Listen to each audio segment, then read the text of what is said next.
네, 오늘은 그 언약을 재확인하시는 하나님 이런 제목으로 우리 창세기 25장 19절에서 26절을 살펴보도록 하겠습니다. 우리 민족은 참으로 복을 좋아하는 민족입니다. 물론 세상 사람들이 다 복받기를 싫어하는 민족은 없지요. 모든 민족들이 다 복받기를 좋아하지만 특별히 우리 민족은 복을 참 좋아하는 것 같습니다. 그래서 복이라는 단어가 여기저기 많이 들어갑니다. 예를 들면 우리가 이제 곧 새해가 오는데 새해 인사를 할 때도 뭐라고 인사하느냐면 복 많이 받으십시오라고 합니다. 그렇게 하면서 또 옛날에는 지금은 그런 풍습이 좀 없어진 것 같지만 복조리 같은 것을 돌렸습니다. 그래서 복을 이렇게 복을 아침마다 살을 일 때마다 복을 받으라는 의미로 그런 복조리를 돌린 것이죠.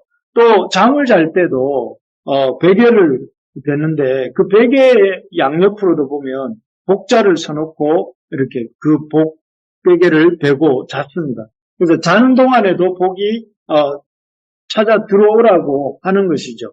그리고 또 문에 거는 발, 요즘은 발이라는 게 잘 없지만 문에 거는 발에도 복자를 써놓곤 하였습니다. 그 외에도 수저에도 복자를 쓴 경우도 있고 또 우리 한국 사람들이 오복이라고 부르는 그런 복에는 이 오복이 수, 부, 강령, 수오덕, 고정령 이렇게 5가지 복이 있는데 어쨌든 이런 복들도 다 이렇게 오래 살고 부를 누리고 건강하고 덕을 쌓고 마지막을 이렇게 잘 마무리하는 이런 것들을 그런 복을 바라고 추구했던 것을 봅니다.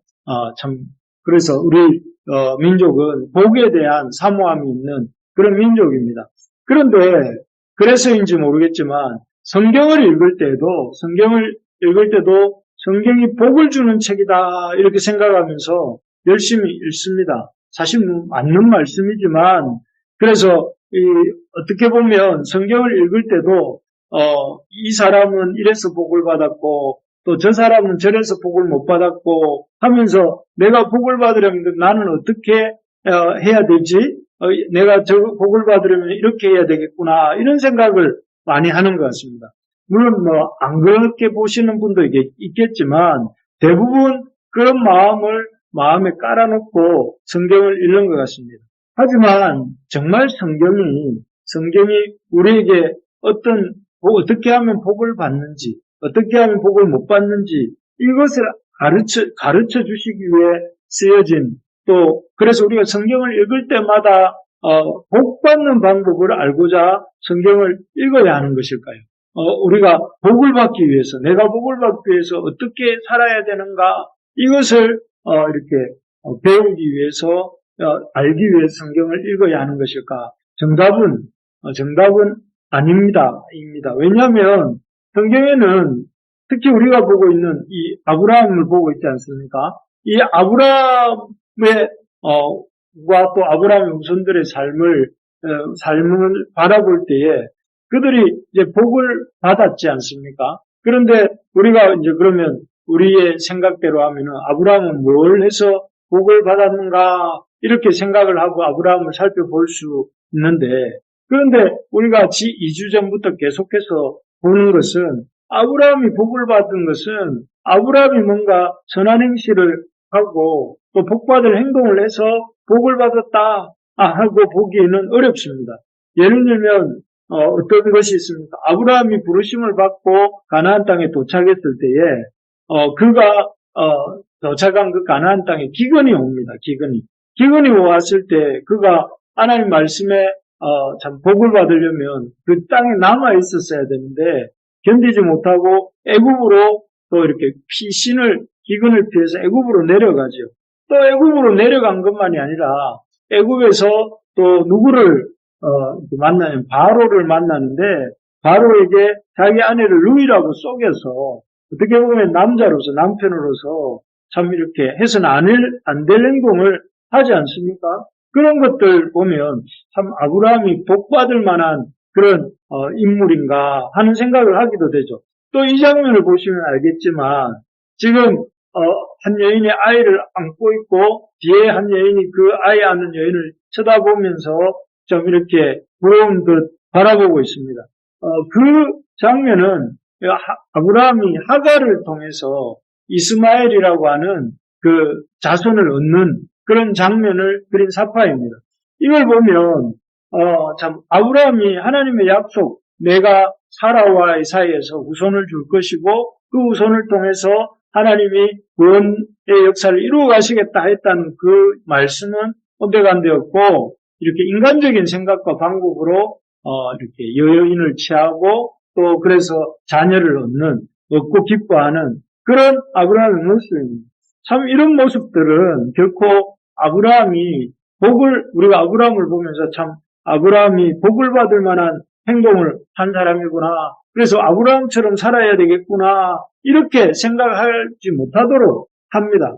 그래서 사실 아브라함 이야기를 통해서 하나님이 우리에게 이렇게 들려주시려고 하는 이야기는 뭔가 하면은 아브라함이 이렇게 복받을 만한 행동을 했다 이 얘기라기보다는 아브라함의 이런 불신앙과 불순종에도 불구하고 하나님이 이 아브라함과의 언약을 이렇게 단절 없이 신실하게 이루어 가셨다 하는 것을 우리가 이렇게 계속 보지 않았습니까? 사실 아브라함의 행위나 아브라함의 지금 기근을 피해서 약속의 땅을 버리는 행위나 또 아니면 기다리지 못해서 하갈을 취해서 자식을 얻는 행위나 이런 것들, 이런 행위나 이런 것과는 상관없이 하나님은 아브라함을 그런 행위에 기초해서 아브라함을 대우하시는 것이 아니라 하나님이 아브라함을 통해서 천하 만민이 복을 얻게 하고 아브라함을 통해서 큰 민족을 이루겠다 하셨던 그 하나님의 언약에 기초해서 하나님이 아브라함을 이렇게 버리지 않으시고 신실하게 아브라함을 이끌어 가시고 아브라함을 이렇게 통해서 구원 역사를 펼치시는 것을 보여주기 위해서 아브라함 이야기가 이렇게 성경에 등장합니다. 그래서 우리는 성경이 우리에게 어떻게 복을 받을 수 있는지를 가르쳐주는 책이 아니라 성경은 하나님이 얼마나 신실하신지, 하나님이 얼마나 신실하시고 또 그 신실하심의 근거 위에서 우리가 참 구원을 받고 복을 받는다 하는 것을 우리에게 알려주는 책입니다. 그래서 인간의 자격이나 조건에 기초해서 우리가 구원을 얻는 것이 아니고 하나님의 신실하심에 기초해서 우리에게 하나님의 값없는 그 구원의 은혜가 임한다 하는 것을 보여주는 예가 바로 아브라함이고 성경에 나오는 인물들인 것이죠. 정말 그렇습니다. 우리가 성경을 읽을 때에 내가 어떻게 하면 복을 받을 수 있는지가 아니라 하나님이 얼마나 언약에 신실하신 분이신지 또 내가 그 하나님의 신실하신 언약을 어떻게 그 믿음의 조상들을 통해서 이루어 가시는지 그것을 보면서 우리 연약한 우리 인생이 그런 하나님의 신실한 구원의 역사에 동참하게 된 것이 얼마나 복된 것인가 하는 것들을 우리가 깨달을 수 있어야 되겠습니다. 오늘 본문은 그 연장선상에서 성경이 복이 아니라 인간이 얻는 우리의 행위에 기초한 복이 아니라 하나님의 신실함에 기초한 구원의 은혜를 이렇게 우리에게 보여주는 것이다 하는 것이라면 오늘 본문도 그 연장선상에 서 있습니다. 오늘 본문에는 아브라함의 아들이 등장합니다. 이삭인데요. 이삭은 우리가 잘 아는 것처럼 아브라함이 100세 때 믿음으로 얻은 아들 아니겠습니까? 그래서 이 이삭은 그 40세 그 아버지 아브라함의 충성스러운 종을 통해서 이 바단 아람에서 온 그 리브가라는 여인을 이렇게 아내로 맞이하게 되지요. 적당한 나이였고 또 아주 믿음의 가문에 믿음 있는 여인을 아내로 맞이했습니다. 참 순탄한 출발인 것이죠. 그런데 안타깝게도 문제가 생깁니다. 어떤 문제가 생겼습니까? 아시는 것처럼 그 리브가가 이삭의 아내 리브가가 그 아버지 시모라고 하죠. 시어머니 그 하레처럼 이렇게 임신이 안 되는 것입니다. 아이를 갖지 못하는 것입니다. 참 왜 이렇게 순탄하게 잘 결혼해서 자녀를 또 순탄하게 가졌다면 참 좋았을 텐데 자녀를 갖지 못하는. 만약 이 리브가가 이렇게 자녀를 갖지 못한다면 이것은 참 큰 문제죠. 왜냐하면은 이것은 1차적으로 이삭 가정의 문제이기도 하지만 하나님이 이렇게 이끌어 가실 구원 역사에서도 큰 문제가 되고 인류 전체의 역사의 문제가 되는 것입니다. 왜 그렇습니까? 원래 하나님은 아담에게 주셨던 약속이 창세기 3장 15절에 나옵니다. 그게 뭐라고 말씀하셨냐면 이 범죄한 아담에게 말씀을 주시는 중에 그 범죄를 유발한 뱀에게 주시는 말씀인데 내가 너로 여자와 원수가 되게 하고 내 후손도 여자의 후손과 원수가 되게 하리니 여자의 후손은 내 머리를 상하게 할 것이요 너는 그의 발꿈치를 상하게 할 것이니라. 여기에 보면 그 뱀의 후손과 뱀과 그 여자의 후손 사이에 벌어질 전투가 예고되고 있고 그 전투에서 뱀은 그 여자의 후손의 발꿈치를 물지만 그러나 여자의 후손은 뱀의 머리를 상하게 해서 뱀을 죽게 만들고 결국 승리케 될 아마 이 사건은 장차 이루어질 그 예수 그리스도를 통해 이루어지게 될 십자가에서의 예수님의 죽음과 그러나 사흘 후에 다시 살아나신 부활 사건을 이 속에 담고 있는 언약의 말씀입니다. 그런 여자의 후손이 못 오게 되는 것이죠. 이삭의 아내 리브가가 아이를 갖지 못한다면 그런 아브라함과 다윗의 자손으로 오시게 될 예수 그리스도가 이 땅에 오지 못하게 되는 그런 참 위기에 처하게 되는 것입니다. 또 하나는 이 어떤 점에서 이 아이를 갖지 못하는 것이 큰 문제인가 하면은 그 하나님이 이 아브라함과 이삭에게 주셨던 약속이 있습니다. 이 모리아산 정상에서 하나님이 아브라함과 이삭, 아브라함이 정말 하나님의 이해할 수 없는 명령이었지만 하나님의 신실하심을 의지하여서 자기 외아들 독자 이삭을 이렇게 바치려고 할 때에 하나님이 그 아브라함을 제지시키시고 준비시키셨던 수금소를 가지고 하나님 앞에 번제로 드리게 하셨지 않습니까? 그리고 나신 후에 주셨던 말씀입니다. 여기에 보면 이렇게 말씀하십니다. 16절에 보니까 내가 나를 가리켜 맹세하노니 내가 이같이 행하여 내 아들 내 독자도 아끼지 아니하였은즉 하면서 내가 내게 큰 복을 주고 내 씨가 크게 번성하게 하겠다 하시면서 18절에 보면 이렇게 또 내 씨로 말미암아 천하 만민이 복을 받으리니 이 말씀은 사실은 아브라함을 부르실 때도 하신 말씀이고 하나님이 아브라함이 힘들 때마다 찾아오셔서 주셨던 말씀이 천하 만민이 내 씨, 아브라함의 씨로 말미암아 복을 받게 하겠다 하시는 약속은 계속해서 주셨던 약속입니다. 그런데 만약에 이삭과 리브가 사이에서 아이가 태어나지 않는다 하면 이 아브라함의 씨가 이 땅에 나올 수가 없고 그렇다면은 천하 만민도 복을 받을 수가 없는 것이고 그 말은 온 인류 역사에 구원자가 오실 수 없는 그런 문제가 생기는 것입니다. 그래서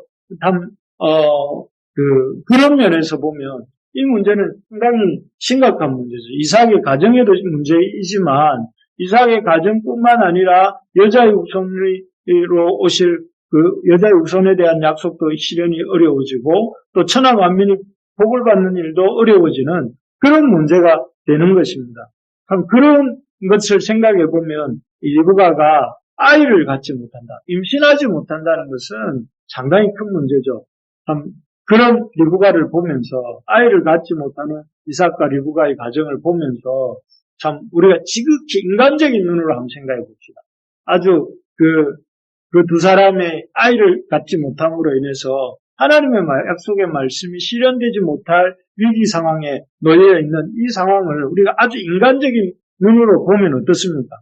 아이를 못 낳는 리브가와 그 남편 이삭, 과연 그 아이를 못 낳는 그 두 사람이 하나님의 이런 복을 받을 자격이 있습니까? 없습니까? 아이를 순풍순풍 잘 낳고 또 문제가 없어야 좀 복을 받을 것 같은데 결혼만 했지 아들도 못 낳는데 무슨 복을 받을 수 있겠습니까? 이게 아주 인간적인 말입니다. 어쨌든 인간적으로 볼 때는 아이를 못 낳는 것은 자격이 안 되는 것이죠. 그리고 아이를 못 낳는다는 것은 하나님의 역사에 쓰임받을 만한 조건이 안 되는 것입니다. 그래서, 이런 것들을 보면서 참, 이삭과 리브가가 아이를 낳지 못하고, 있는 이 모습 속에서 참, 인간적인 자격과 조건으로 이 리브가와 이삭이 하나님 앞에 쓰임받았다는 것이 아님을 우리에게 보여줍니다. 이들은 할 수 없는, 가질 수 없는 사람이었고, 아이를 이렇게 대를 이어갈 만한 능력이 없는 그런 사람입니다. 하지만 하나님은 그런 것을 말하려고 하는 거예요. 이 사람들이 자격이 없다, 이걸 말하려고 하는 것이 아니고, 하나님은 이 사람들의 자격이 없음에도 불구하고 하나님이 이들을 쓰신다는 것을 보여주시는 것입니다. 그 증거가 바로 하나님께서 임신하지 못하는 아내 리브가를 위해 이삭이 기도할 때에 그 기도를 들으시고 하나님께서 리브가에게 우리 한국식 표현으로 치자면 떡두꺼비 같은 쌍둥이 아들 에서와 야곱을 허락해 주신 것이죠. 사실 여성들이 참 아이를 갖고 싶은데도 아이를 못 갖는 일은 참 많지요. 그런데 참 안타까운 일입니다. 참 아이를 갖고 싶으면 다 이렇게 가질 수 있고 잘 낳을 수 있다면 참 얼마나 좋겠습니까? 하지만 이렇게 아이를 갖고 싶어 하지만 여성들이 아이를 갖지 못하는 일은 우리 문제 많은 우리 인간 역사 속에서 참 다반사로 일어나는 일이지 않습니까? 많은 사람들이 아이를 잘 낳고 기르는 것 같지만 또 어떤 사람들은 아이를 낳고 싶어도 못 낳고 또 참 그것 때문에 마음 아파하고 살아가는 사람들도 많이 있습니다.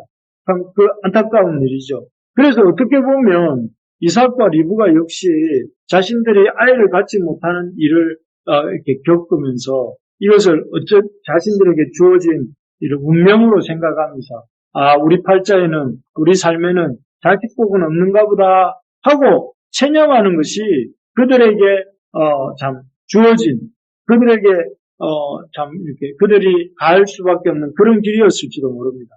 하지만 하나님께서는 이렇게 어떻게 보면 자격과 조건이 안 되는 그들의 삶에 그들의 어떤 기도를 들으시고 놀랍게 응답하여 주셔서 그들을 그런 불임으로부터 구원해 주신 것이죠.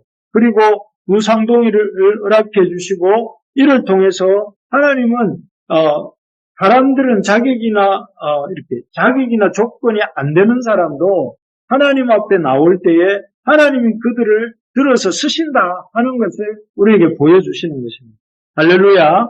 하나님은 자격과 조건이 되지 않아도 하나님을 신실하심을 의지하고 하나님께 나오는 자들을 하나님은 얼마든지 쓰실 수 있는 분이다 하는 것을 이 이삭과 리브가를 통해서 우리에게 보여주시는 것입니다.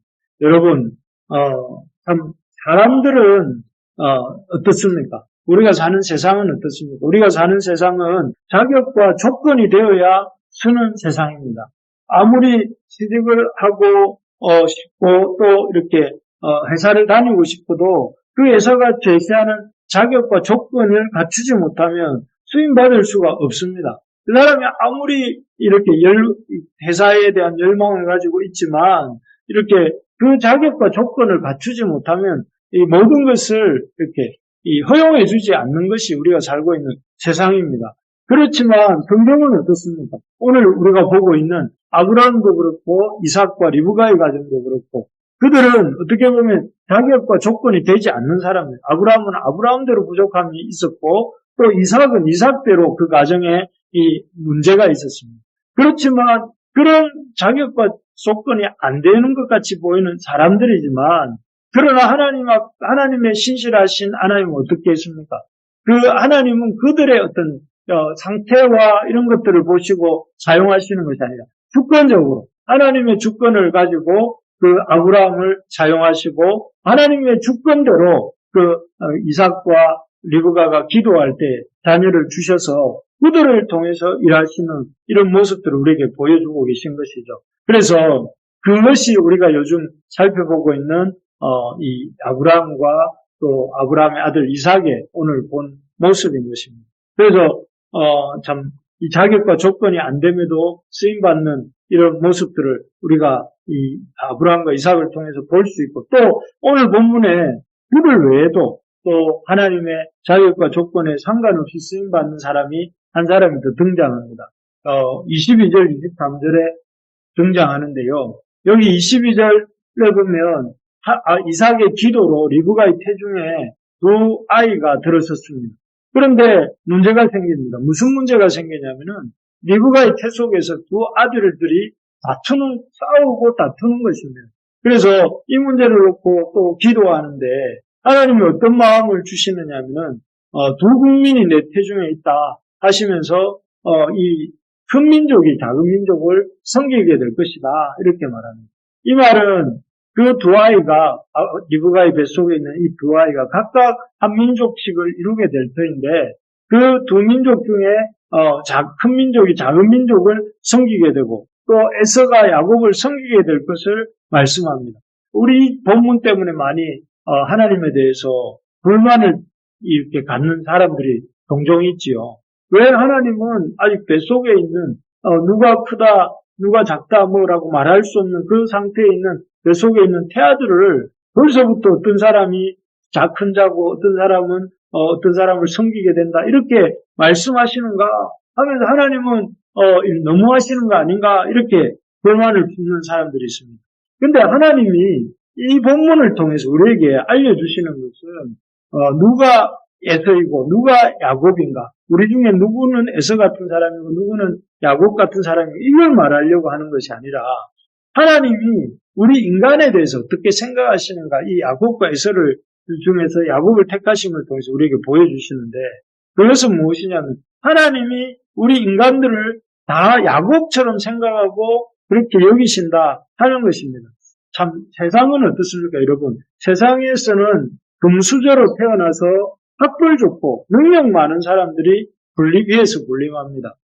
그렇지 않습니까? 옛날에는 개천에서 용이 났지만 요즘은 개천에서 용이 안 납니다. 이유가 금수저, 흑수저 이런 계급론 뭐 이런 말들이 있는데 요즘은 나면서부터 불공평한 이런 것들이 있어서 이렇게 참 금수저로 태어나서 학벌 좋고 능력 많은 사람들은 위에서 군림하고 그렇지 못한 사람들은 그런 사람들을 섬기면서 사는 것이 마땅하다고 여깁니다. 이게 옳다는 것이 아니라 요즘 세상이 그렇다는 것입니다. 하지만 하나님은 그렇게 하지 않으신다는 게 이 에서와 야곱 중에 이 야곱을 택하시는 모습을 통해서 우리에게 보여주시는 것입니다. 에서와 같이 에서는 아주 출발도 먼저 엄마 뱃속에서 나왔고 또 능력도 많고 또 아주 이렇게 활달한 그런 성품을 가진 사람이었습니다. 반면에 야곱은 출발도 늦고 엄마 뱃속에서도 늦게 나왔고 능력도 부족해서 늘 장막 안에 머물렀고 또 문제도 많은 아주 이렇게 문제도 많은 사람이었습니다. 그런데 둘 중에 누구를 쓰는 게 맞습니까? 우리가 이 사람을 쓰는 사람이라면 우리는 에서 같은 사람이 아주 더 우리가 하려고 하는 일에 도움이 되겠다 이렇게 생각할 수 있지 않겠습니까? 그런데 하나님은 그 에서가 아니라 야곱을 택하셔서 야곱으로 하여금 큰 민족이 되게 하시고 그 야곱을 통해서 하나님의 구원 역사를 펼치시고 그 야곱을 통해서 하나님 나라를 이루어 가신다 하는 것입니다. 이것을 통해서 하나님은 이런 야곱 같은 존재인 우리 인간들을 우리 인간을 그렇게 야곱처럼 생각하시고 그렇게 사용하신다 하는 것을 우리 야곱 같은 우리를 들어서 하나님 역사에 쓰임받게 하신다 하는 것을 우리에게 보여주고 계시는 것입니다. 그렇습니다. 그래서 계속 말씀드리지만 우리 이 성경을 통해서 하나님 우리에게 주시는 것은 성경은 복을 주는 책이 아니라 하나님이 얼마나 신실하신 분이시고 그 신실하심이 은혜의 기초가 된다 하는 것을 우리에게 보여주시는 것입니다. 또 동시에 그 하나님의 그 신실하심은 우리의 인간의 조건과 자격과 상관없이 이렇게 우리에게 임하는 것입니다. 그래서 하나님의 어떤 그 신실함의 기초에서 우리가 부족하고 연약할지라도 야곱 같고 이삭 같고 리브가 같고 우리가 아브라함 같을지라도 하나님은 그런 우리를 들어서 사용하신다 하는 것이죠. 그렇기 때문에 우리가 진짜 복은 우리가 복으로 이렇게 한번 설명해 보면 진짜 복은 우리가 신실하신 하나님을 만나고 그 언약 안에 가면서 그 언약대로 살아가는 인생이 복이다 하는 것입니다. 그래서 시편에 보면 이렇게 말을 합니다. 시편 1장 1절 우리 너무 유명한 구절이지만 복 있는 사람은 이렇게 시작합니다. 시편 1장 1절이. 그런데 시편 1장 1절에 복 있는 사람은 어떤 조건과 자격을 갖춘 사람이다 이렇게 말하는 것이 아니라 여호와의 율법을 즐거워하고 2절에 그의 율법을 죄하로 묵상하는 자로다. 뭘 하는 사람이 아니고 여호와의 그 신실하심을 즐거워하고 여호와의 말씀에 어떤 말씀을 묵상하는 자가 복이 있는 사람이다 이렇게 생각합니다. 말씀하고 있습니다. 우리의 조건이 안 되는 것과 자격 없음만을 생각하면서 우리가 너무 낙심하지 않기를 바랍니다. 나는 뭣도 없고 뭣도 부족하고 나는 뭣도 안 돼. 이런 생각들을 계속해서 주는데 그것은 성경의 하나님과는 상관없는 일입니다. 성경의 하나님은 우리에게 뭣도 없고 뭣도 부족하고 뭣도 안 되는 걸 몰라서 우리를 부르신 게 아니고 그런 것들이 있지만 늘 당신의 신실하심을 가지고 우리의 그런 없고 안 되고 또 부족한 문제들을 얼마든지 해결하실 수 있기 때문에 그 문제들은 전혀 문제가 되지 않기 때문에 하나님의 그 신실하심 앞에서는 우리의 어떤 문제도 문제가 아니기 때문에 우리를 이렇게 부르신 것입니다. 그래서 우리가 그 신실하신 하나님을 생각함으로 우리가 그 신실하신 하나님을 알게 된 것과 그 신실하신 하나님의 은혜로 구원을 얻은 것과 그 신실하신 하나님의 언약 속에서 살아가는 것이 우리에게 주신 큰 복인 것을 알고 그 복을 받은 자로서 소망을 가지고 믿음으로 나아가는 우리가 될 수 있기를 바랍니다. 그래서 여러분, 삶에 여러 가지 크고 작은 어려움들 있겠지만 또 우리 자신의 부족함 때문에 답답한 점들이 있겠지만 낙심하지 말고 신실하신 하나님을 바라보면서 믿음으로 나아가는 저와 여러분들 될 수 있기를 주님의 이름으로 축복합니다.